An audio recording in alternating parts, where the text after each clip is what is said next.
Hey guys, Asher coming at you today, Rain Shadow Legends with another champion guide. Welcome to the video. Today we have Biggin, who was the first legendary champion that I ever pulled. He's a Magic Affinity Ogryn Tribe legendary champion who I am a big fan of for sentimental reasons, and well, he's a pretty beast of a champion with an AoE potential on every ability. So Justin looking for a Biggin guide. We have Luke looking for a Biggin guide. We have pork chop sandwiches. You're making me hungry, man. Looking for some Eleanor. Ashley looking for a, I remember, yeah, you look at this. Ashley remembers my first Lego. Would love to see a refresh build. Absolutely in C. Johnson looking for a Vlad. Love to see a Biggin. Look, we already did Vlad. Commenting on Vlad, would like to see Biggin. So without further ado, let's take a look at this dude. Before we do, I actually want to have kind of a little bit of a shift in format here. We're going to review their kits in all these videos, right? And then we are going to go ahead and take a look immediately at their multipliers and at their rankings in every area of the game, talk about where you can use these champions, and then we'll jump into the build, the masteries, and a test run where they're best utilized, okay? So anyway, here he is. It's the big fella. I mean, it's in the name after all, right? He's a big dude, right? He's a big monster of a champion from the Ogryn tribe. You can see his reviews are all stellar, and why wouldn't they be? I will say that he's a hard carry in the early, in the mid game. As you approach the end game, he becomes a little bit more niche, but you could say that about 99% of the champions in the game. You can use him in faction wars in early, mid, and late game. One of the best Ogryn faction war champions out there, and well, we'll talk about the rest in just a moment, to my point earlier. Base stats, pretty solid. HP, his defense leaves a little bit to be desired, but he's a nuker after all. And then 1575 on the attack, very healthy base attack, which we would expect from this attack-based legendary champion. On his head splitter, A1, attacks one enemy, then attacks all enemies one time if the first attack is critical. On the A2, forward charge, attacks all enemies, has a 30, make it a 50% chance of placing a stun debuff for one turn when booked, and then has a 70% chance of placing a decreased accuracy for 2 turns when booked. The nice thing is well, you really want to book this champion, right? He's worth your books if you're going to get utility out of him. Dark Fate, we'll talk about that again. I keep getting ahead of myself here, guys. I'm sorry. His Molten Slag, personally my favorite ability that he has. It's a big nuke on a 5-turn cooldown when booked. You really don't want that 7-turn cooldown, but 5 turns is great. It attacks all enemies not once but twice, decreases the turn meter by 25%, and then has a 30% chance of placing a decreased speed on top of that for 2 turns. Very nice control out of this ability. You guys will see that in today's video. His base speed is not bad at 104, and he brings accuracy in dungeons by 90. I'll tell you what, guys, I pulled him as, again, my first legendary, and he carried me in dungeons. I mean, a lot of champions I didn't even have fully ascended. I couldn't even put an accuracy banner on them, so he made a huge impact as an aura lead in the early game in dungeons for me on my account, this account right now. So that's a great, it's got to be the best dungeon accuracy aura out there in the game. It's got to be, right? All right, so let's go ahead and take a look at this dude. So we are on hellhades.com. I love hellhades.com. I personally think it is the best place to go for all of my champions. Just kind of overviews, you know, multipliers, everything that you need is there, right? So they give him a 3.5. They give him a 5 out of 5 in Dragon. They give him a 4.5 in Ice Golem, a 4 in Fire Knight, which is interesting. I guess because of the turn meter control and decreased speed on his A3, but he only has a single hitter on that A1. Spider, a 4, and then Doom Tower Waves, 5 out of 5, certainly is a great wave control and damage dealer with, again, that AoE, kind of that the legendary version of Bellower to some extent, right, with the AoE on every ability. Hard Mode Dragon, a 4-star. Eternal Dragon, Celestial Griffin, Magma Dragon, Frost Spider. Not only can he be effective against the boss in terms of damage, but also those waves, man. He is a wave killer in this game. It's kind of like a Ray meaning they both have control and they both have AoEs on every single ability, but a little bit less on the debuffs and a little bit more on the damage, which is very, very nice. Dark Fae is personally where I love this dude. It's where I actually use him, right? Faction Wars as well. And he can be a beast nuker inside the arena. He's not an end game arena nuker, but you can use him to farm up your Great Hall and he will do you very, very well. I promise you that. In terms of his multipliers, he has a 2.5 godlike damage rating on his A1, a 3.6 godlike damage rating on his A2, and a 1.9 time 2 hitter, keep in mind, on his A3, another godlike damage rating. So this guy can, well, obviously deal some damage, can't he? All right, let me show you the build that I'm going to be using for Biggin. I don't put Biggin in Savage and Lethal gear, although you absolutely could. I would say that Savage, Lethal, and Cruel are definitely the way to go for this champion if you just want to get as much nukage as possible. But because we only have so much Savage and Lethal gear on our accounts, right, I actually run him a little bit differently. I run him in a double perception in Cruel set.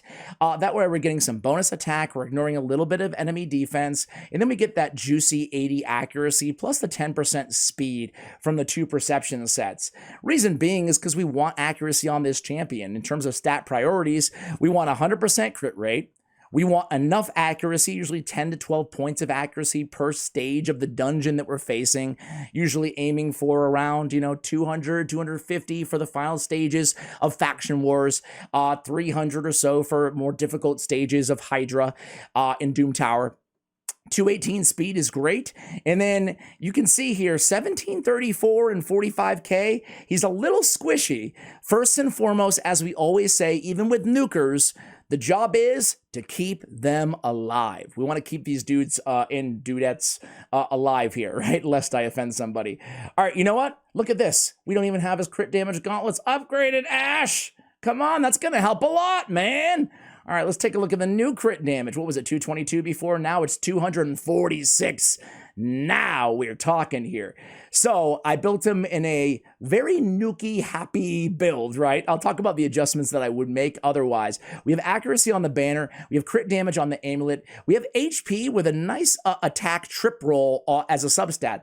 I love trying to get, especially for a nuker in PvE content, right? Not necessarily in the arena, because in the arena, you hope that you just nuke them and they die, If you have to stay alive a long time, you're likely in trouble. Maybe you didn't go first, but it's still nice to have survivability, don't get me wrong. But I like to try to sneak in HP or defense, usually HP, on my attack-based nukers if I get a nice juicy attack substat roll, right? That way I can get a nice, because scalability, percentage-wise on attack, it's great, right? 1575 base attack is great, but scalability on the HP and the defense is a lot more difficult, right? So I like that ring kind of strategy to use on any of your champions. We have crit damage on the gauntlets, we have attack percentage on the chest, and we have speed on the boots. Now, I actually have Soul Reap. I have a 5-star Awaken. Ooh, I wish it was 6, guys. I really do. If it was 6-star, I would run him in Crushing Rend. Every hit will ignore a percentage of the target's defense, 1% for every 10 levels. He would be unstoppable. We would be seeing so much more damage if I could get this 6-star Crushing Rend. I've said it here before on the channel, guys, but 6-star Crushing Rend, I think it's the most powerful blessing in the game. I really do. It's absurd the extra damage that you can do when every hit is ignoring that much of the target's defense per 10 levels. Some of these mobs in these higher level dungeons are level 350 or whatever, right? I mean, we're getting a ton of ignore defense and just insane damage, but we don't have that. We have a 5-star instead. So we will go with Soul Reap. I actually really like Soul Reap, even in PvE. I like it. Okay, Masteries. We have them in kind of an arena nuker type build, but of course you can use this for waves, basically anywhere. I'm showing you half of my wall, I apologize. But we came down here, we picked up Ruthless Ambush. Again, we call it an arena mastery, but of course it's utilized everywhere. Increased damage inflicted by 8% on the first hit on each enemy, right? You're going to have to first hit everybody eventually at some point, and that can make a big difference in waves as well. Bring it down, obviously, is going to benefit from that. 6% extra damage when the target has higher max HP, great for bosses, great for tankier teams. And then Helm Smasher is our tier 6 option to ignore some more defense, right? So even with Perception, we have one Cruel. We get, 25% hopefully ignored there, 30% ignored defense. It's not bad. It's going to help us out. We went with Master Hexter and Sniper on this champion to extend the duration of increase or decreased speed, and also to give us a better chance at landing that decreased speed, not to mention the decreased accuracy on the A2. So that is the build, guys. Let's go ahead and have some fun with Biggin, right? I remember, I imagine you guys were in the same boat, right? But when I first pulled him, I was brand new to the game, right? And I had no idea if he was good or bad. I think that everybody does that. You just run with them. Like they're legendary. I'm just going to use them. Luckily, he was good. We're going to start out in the arena, guys. Now, important here. He will auto into his A2 in the arena. So I went in and I changed it to the A3, right? Because I actually want him to go in there and land 2 hits. And I also want him to have the decreased speed.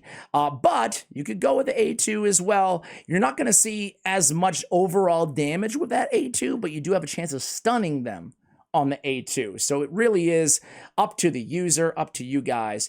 But let's go ahead and let's just test out the A2 if we can remove some of these stone skins, huh? Not looking too good. Stone skins everywhere, huh? Okay, well, it's going to be an AoE no matter what anyway, right?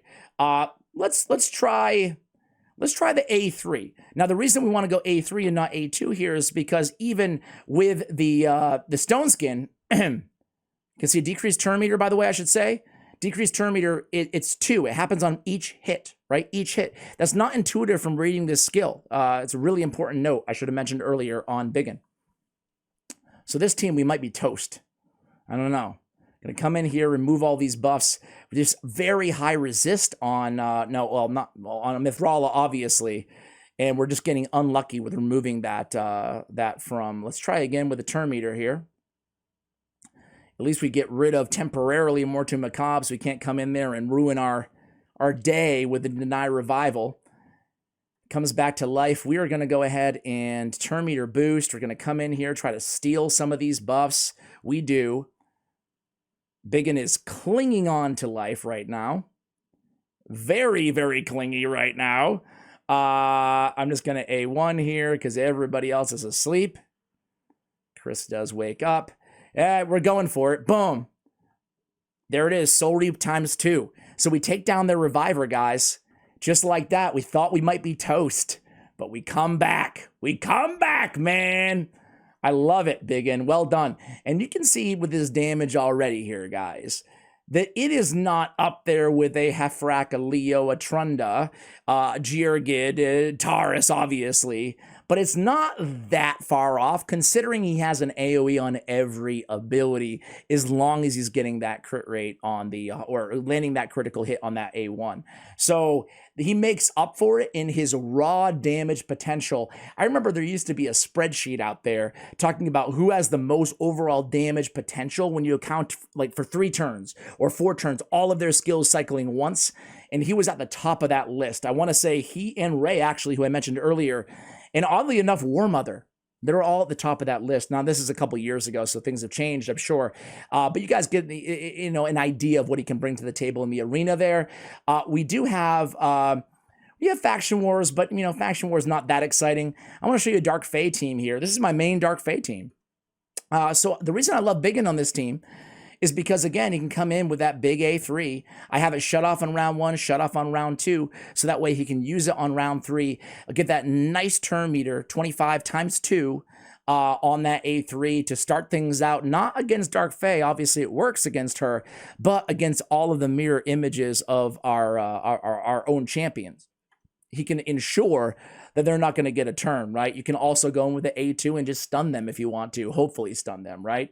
So he's going to be like a hard DPS carry. You're already seeing Soul Reap. I mean, like, obviously it helped in the arena, and it helps here a lot as well. It even helps on, the versions of ourselves, the champions. What do you call those? The avatars of ourselves or something? I don't know. Anyway, by the way, If you're watching this video the day it goes live, I just started a brand new YouTube channel. It's called Ash, Watcher of Realms. Check it out. It's a new game I kind of got into. So just be throwing up some videos there. If you guys feel inclined to check that game out, check me out in my new project, go ahead and do so. All right, here we go. So we lead off with Lysandra, Energize. If you don't have Lysandra, Deacon Armstrong works in the same exact way. But you can see Biggin comes in there, and he didn't kill everybody, but he made sure that everybody's turn meter was nil, or very close to, right? So he made sure that they're not going to hop in line.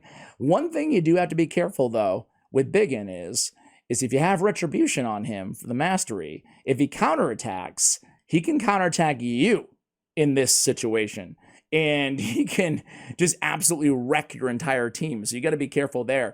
But now it's just a matter of going in there, doing some, you can see the decreased accuracy that he's bringing to the table. It's nice. It's a nice addition to just a strong kind of nuking kit that he brings the decreased speed, that he brings the decreased turn meter, that he brings the decreased accuracy and the stun. It's beautiful control with all that raw damage as well. So, well, that's basically it. I love it. I mean, I mentioned it like 5 times already, but that decreased speed is just, it's really good. Now, Nekmothar also brings decreased speed, so he's not as instrumental in this particular run, in this particular team.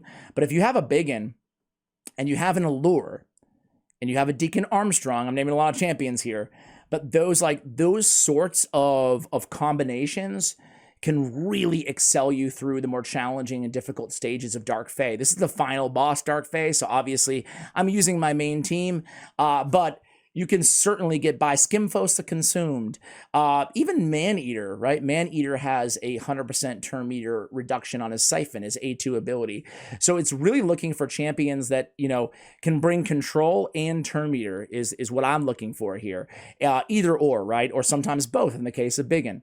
So you guys can see at the end of this run, he'll certainly be putting out a lot of damage. I'm not sure if he'll be out-damaging Ninja. It'll be interesting to see. Because Ninja, with all of those HP burn activations, he's really crucial to stepping up here in the final stage once we take care of the avatar version of ourselves.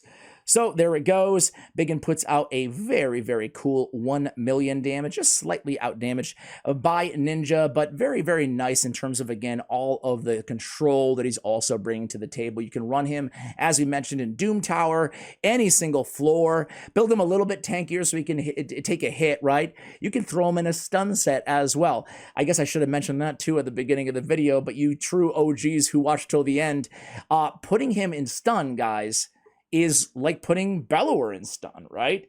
So you're going to get the stun on the A2, the stun in the stun set, and I think it wouldn't even be crazy if you want to use him as a Doom Tower wave champion. I don't even think it would be super crazy to come down the defense tree and go with Fearsome Presence, bringing that stun up to a 23% chance from the artifact set, but it's also going to impact his A2. So that stun's going to go, from to a 55% chance on the A2. So it's a way that you can build him to just be all out control. And that's probably how I'd build him. I'd make that change, and I'd also take off the attack percentage on the chest. I just throw HP percentage there instead. That way he can, survive for those hard hitters, and at the same time just stun lock everybody with every single ability. So there it is, guys. Biggin, my first legendary champion. This concludes the updated 2023 guide on this champion. Thank you for watching, and as always, take care, guys.